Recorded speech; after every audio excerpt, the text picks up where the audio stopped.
माझं नाव बुद्धप्पा गिरीश सगरे आहे। मी माळकोटे गावचा रहिवासी आहे। हे आपण जे शेत बघतो ते माझ्या आईच्या नावाने आहे। 3 एकरचं प्लॉट आहे, 233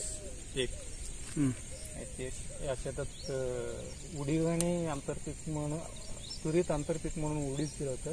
तुरी आणि उडीद ही दोन्ही जास्त पावसामुळे सगळं पीक नाश होऊन गेलेलं आहे आणि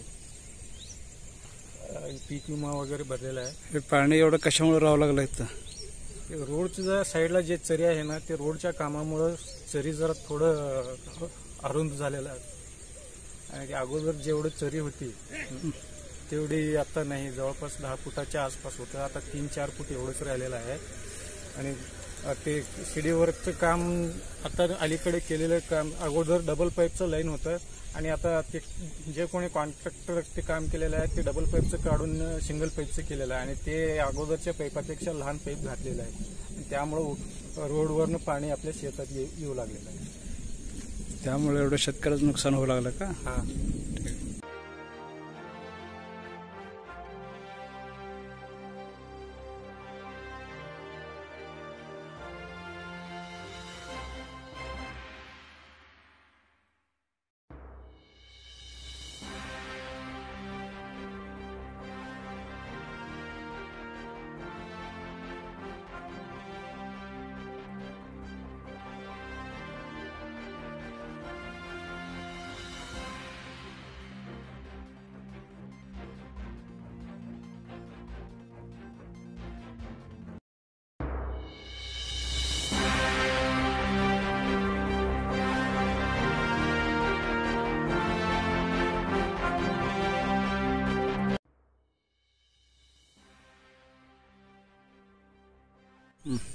माझं नाव बुद्धप्पा गिरीश सगरे आहे।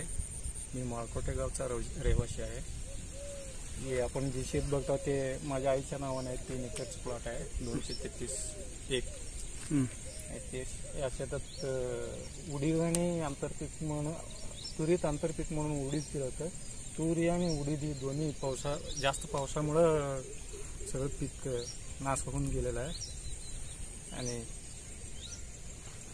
पीक विमा वगैरे भरलेला आहे। हे पाणी एवढं कशामुळे राहावं लागलं इथं? रोडच्या साईडला जे चरी आहे ना, ते रोडच्या कामामुळे चरी जरा थोडं अरुंद झालेलं आहे आणि अगोदर जेवढी चरी होती तेवढी आता नाही, जवळपास 10 फुटाच्या आसपास होतं। आता 3-4 फूट एवढंच राहिलेलं आहे आणि ते सीडीवर्कचं काम आता अलीकडे केलेलं काम, अगोदर डबल पाईपचं लाईन होतं आणि आता ते जे कोणी कॉन्ट्रॅक्टर ते काम केलेलं आहे ते डबल पाईपचं काढून सिंगल पाईपचं केलेलं आहे आणि ते अगोदरच्या पाईपापेक्षा लहान पाईप घातलेलं आहे। त्यामुळं रोडवरनं पाणी आपल्या शेतात येऊ लागलेलं आहे। त्यामुळे एवढं शेतकऱ्याचं नुकसान होऊ लागलं का? हां।